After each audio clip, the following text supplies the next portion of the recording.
Pay close attention because I have a question for you. How big does that knife seem to you?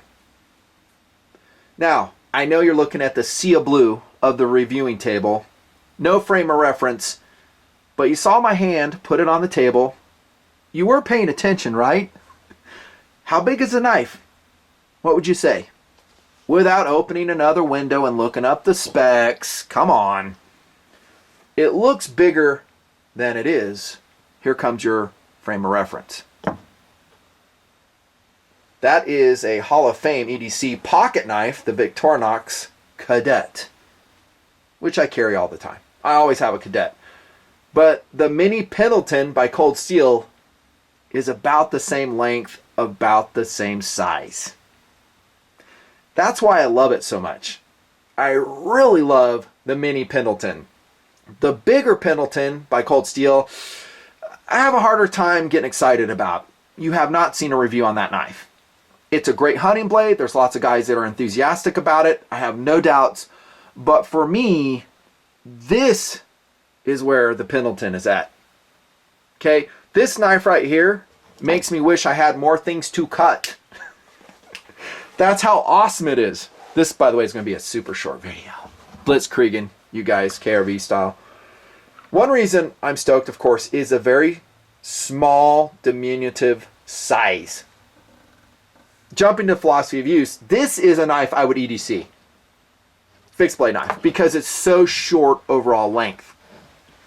I've said that in other vids.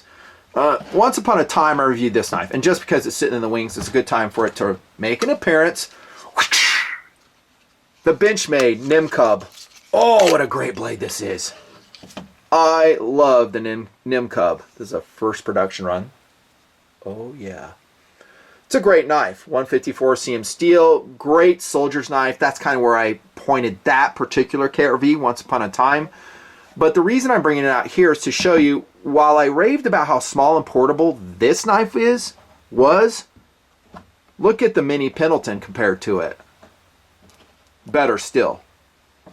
This is a great sheath the Nim Cub comes with, but it's still longer in overall length. If I'm going to EDC a fixed blade, I'm going to use this. And when I'm talking about EDCing, I'm talking about a blade that I'm just cutting stuff with, you know? I mean realistic cutting. Opening packages, food stuff, cordage, all the stuff we talk about. Peeling an apple. Mini Pendleton, dude, has it in spades for that. Another reason I'm stoked on it, 3.4 ounces total carry weight. I'm so excited about that, I'll say it again. 3.4 ounces total carry weight. Okay, in perspective, that's much lighter than many of the EDC knives I bring to the table. You guys know I'm stoked about the lightweight stuff. This is one of them. Philosophy of use. I did say EDC knife, food preparation knife. It's good, maybe not ultimately excellent because it is somewhat of a thicker blade. The other full-size Pendleton is as well. It's a thicker blade, designed, I think, to be strong, of course, but I would probably go with something like the A.G. Russell Bird and Trout. Thinner blade, better slicing, some flexibility to do other tasks. If you take it backpacking with you, another philosophy of use. Great choice. It is going to be a strong blade. You see there is some slight flex, but not much. If for fishing duties, this knife could serve very well. But for that also, I'd probably want just a slightly thinner blade. But as a compromise, strong blade for the realistic tasks you're going to put it through, it will just rock and roll. Backpacker, EDC knife, and that's probably where I'd just put philosophy of use. No doubt. Drop point, full flat ground, VG1 stainless steel for the Mini Hunter. God, I love this knife. It's so cool.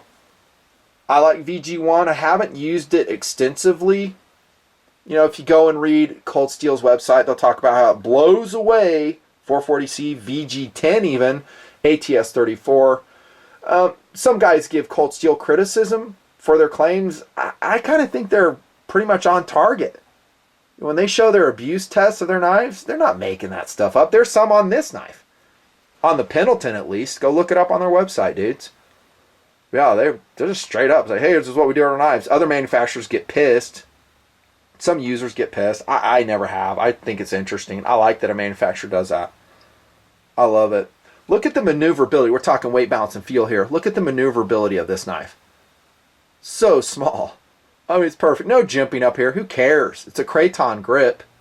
Mini grip. It's designed really to be a 3-finger knife.